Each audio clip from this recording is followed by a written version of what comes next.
Okay, taste na. Kasi yung... Tapos yung caramel, caramel siya, medyo ha?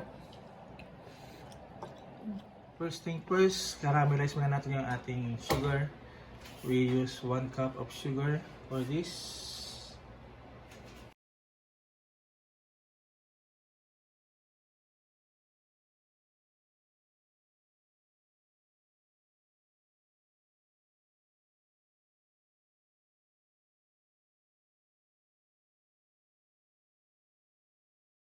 Transfer lang natin doon sa ating magiging mold. Hanggang... Ayun, susunod namin. Mainit yung pot.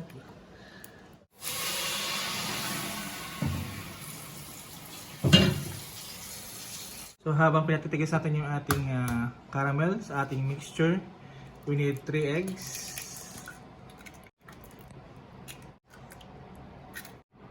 Half teaspoon of salt.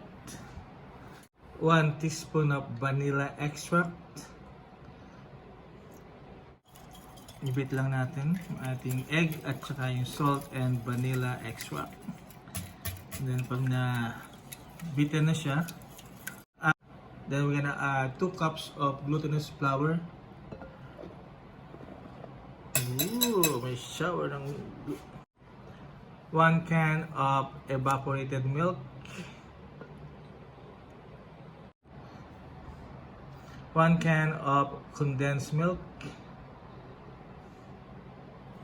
And we're also gonna add half cup of powder milk.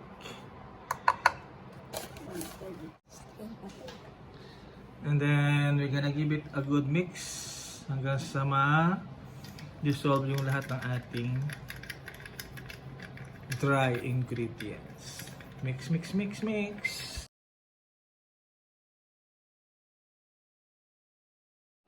Para masigurado natin walang masyadong buo-buo, strain or sip. Strain, okay. Sasalain lang natin yung ating mixture. So yung sip kasi sinisip. Okay. So strain the mixture para mawala yung mga lumps or may mga buo-buo pa. Para paglabas ng ating ginawa ay magiging smooth. So strain the mixture. And we're gonna continue with the next of the mold.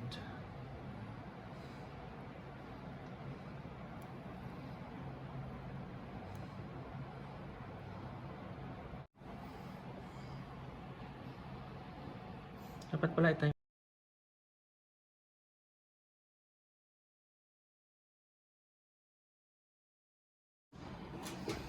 So nakagawa tayo ng bali 4, yung regular na llanera at saka yung square ba yun o anong tawag yan?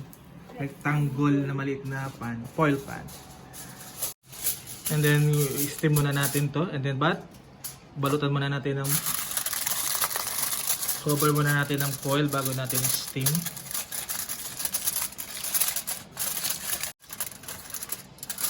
Yung parang leche plan pero hindi siya leche plan.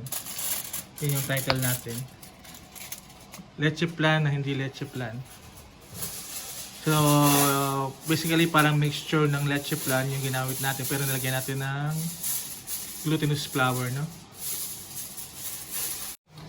Our steamer. We're gonna steam this for an hour. And we're gonna use the toothpick test pagluto na siya. Steam for an hour and we will do the toothpick test and we'll be back.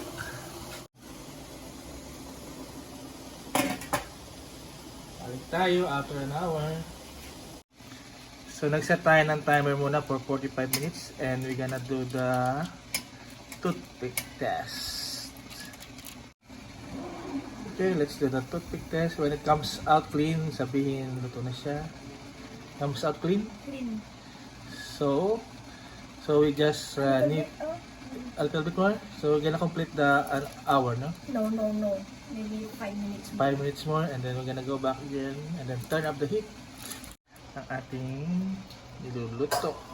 So 50 minutes in total ang ating cooking time. Pag malit lang yung tawag dyan? Steaming lanera or container. Less hours. Ayan. So tanggalin natin para hindi siya ma-overcook. Okay, after na ating pahingahin ng ilang minuto, 30 minutes, no?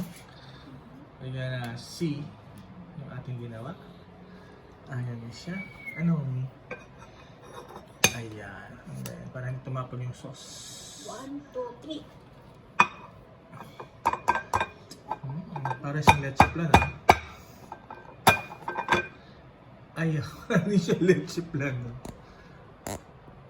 Kapal ng ating ano. Look at that. Test tayo. Smooth ang ating makuhang texture.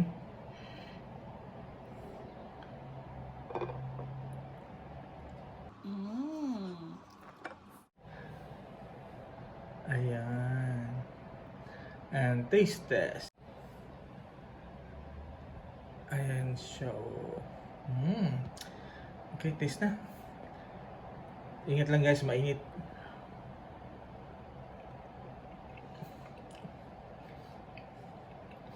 Gumano yung nasa niya. Magkahalo siya. Ano?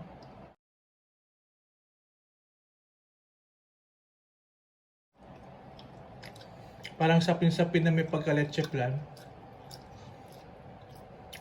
Pero yung ano niya, yung Anong regardless ba siya? caramel, parang nag-balance out siya doon sa ano. No. Parang may sapin-sapin nga na may Leche plan. Kasi yung... Tapos yung caramel, caramel siya, medyo mapait ng konti, pero nag-balance. Ano siya, may sapin-sapin. Ha?